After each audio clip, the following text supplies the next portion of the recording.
Hey guys, welcome back to my channel. It's your girl, keep your favorite yada yada. Thank you so much. Alright, so for this video, first off, the lighting, I apologize about it. I don't know why I didn't think to set up my ring light, even though I did have it. The lighting was okay to me in person, and I wasn't filming it, so I didn't see how it was translating on camera, so I do apologize for that. Anyways, starting out this look, I actually started off with her brows this time, y'all. I've raved about this brow pen so many times, but just in case you're new here, I'll go ahead and tell you again.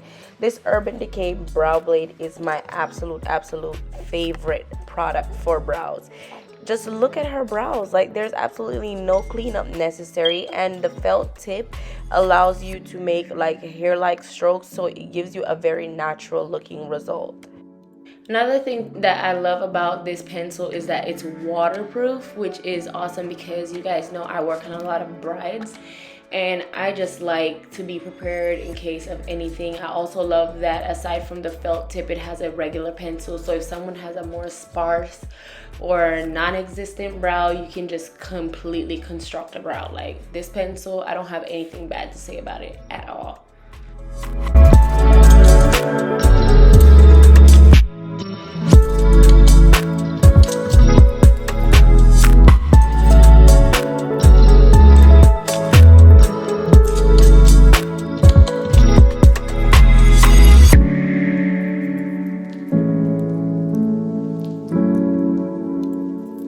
I've really been loving the Viseart eyeshadow base lately, but I'm always on the hunt for new eyeshadow bases. But as far as this one goes, if you've been thinking about getting it, get it. It's really good, and as you can see, it doesn't leave a color on the lid, so you can use it for anybody. And then this eyeshadow palette from Violet Voss is called Olive, like the color Olive U, y'all. This eyeshadow palette got so much use for me last bridal season. Like, I think I used it on almost every single bride, and even if I didn't, I had it with me on every single job. Just look at the colors in the palette. It's so universal, it's so versatile. You can get so many different looks out of it, and I feel like the colors in it is just so flattering. I feel like you could use it in the summertime, you could use it in fall. Like, it's a good, like, just all over palette. I feel like I will definitely be using this until I'm like completely done with all the shadows, and then I may or may not purchase it again, but I probably will. Like, it's a very good palette. It blends very well, as you can see here. It's so easy for her today. Her skin was damn near perfect, as you can see. Like, she has a really nice skin, and she's also a little bit on the younger side. She's actually underage, and her mom was like right next to her and stuff. This was her first modeling gig, so basically I wanted to keep it kind of like age appropriate, but at the same time it was a bridal shoot, so it had to be bridal. But I decided to just go with a very easy, effortless, neutral. Like, if you're a bride that's thinking about doing your own makeup for your wedding, this is probably the look that I would recommend. It's so easy, and I've done it numerous times on so many different people, black and white, and I think it looks good on everybody. It's just like really easy, and most people have at least one neutral eyeshadow palette, and then the only other thing you would have to buy is the lid color, which you don't have to. I'm sure like you have a palette that has a good golden or rose gold shimmer.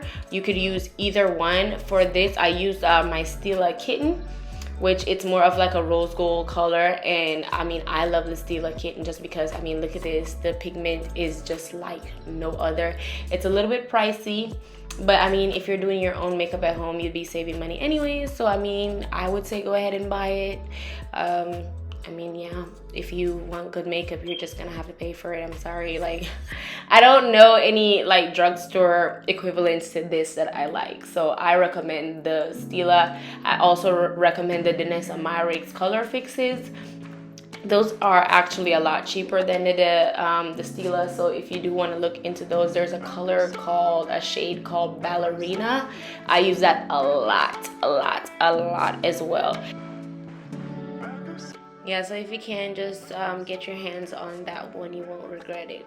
Okay, so now for her complexion, I want you to just take a second and look at her skin. Now, usually when I just started doing makeup, I used to always, no matter what, follow every single step of makeup. Like, you know, prime, I do the full foundation, the full like triangle concealer and the contour and all that, and just all the steps. But as I matured in my artistry, I kind of realized not everybody needs that. And the thing with makeup, not everybody really wants to look made up. So, you know, you kind of have to just read your client. You have to really pay attention to their skin and what it actually needs. Like, putting a lot of product on somebody who doesn't need it is kind of pointless. You're wasting your product, for one, and two, it's just not even necessary. You know what I mean?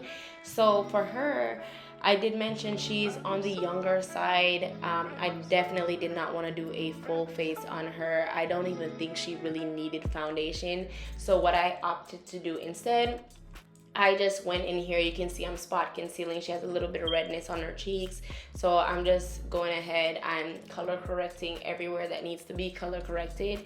And then I did go ahead and added like a very thin layer of foundation in some areas, just to create like I didn't want her to have like multiple different tones going on in her face. So I wanted her to have a good even base, because, you know, this was for a photo shoot. So whether I think she needed it or not, for a photo shoot, I always do a little bit more, just because the camera does pick up a lot more than you see with your naked eye.